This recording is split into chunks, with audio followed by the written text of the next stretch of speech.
সবাইকে ধন্যবাদ জানাতে চাই। 10 বছর পূরণ হয়ে গেল। মনে হয় যে এটা জাস্ট কয়েকদিন আগের ঘটনা, বাট দেখতে দেখতে 10 বছর পার হয়ে গেল।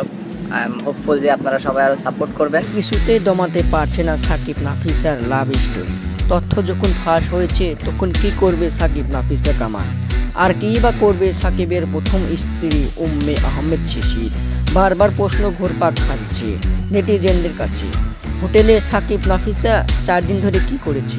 তাহলে কি নাফিসা কামালই সাকিবের দ্বিতীয় স্ত্রী হতে যাচ্ছে? এতদিন কি তাহলে গোপনে রেখেছিল সাকিব?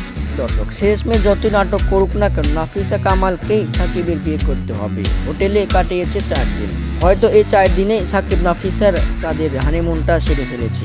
এসব বিষয়ে শিশিরকে বললে তিনি বললেন, সাকিব আমার সাথে চিট করেছে, ধোকা দিয়েছে আমাকে। পুরো নেট দুনিয়ায় তোলপাড়, যা ভাবতে অবাক লাগছে। সাকিব কেন এমন করলো আমার সাথে? তাকে চিনতেই ভুল হয়েছে। আজ গোমর ফাঁস হয়েছে সাকিবের। এতদিন আমাকে জানাতো না, আজ পুরো বিশ্ব তাদের জানে প্রেমের বিষয়।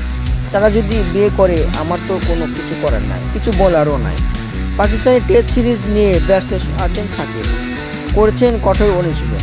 হয়তো সাকিব এগুলো কিছু মনে করছে না, তিনি হয়তো ভাবছেন অন্য বিষয়। দর্শক, আপনাদের মতামত কি? কমেন্টের মাধ্যমে জানিয়ে দিন। ধন্যবাদ।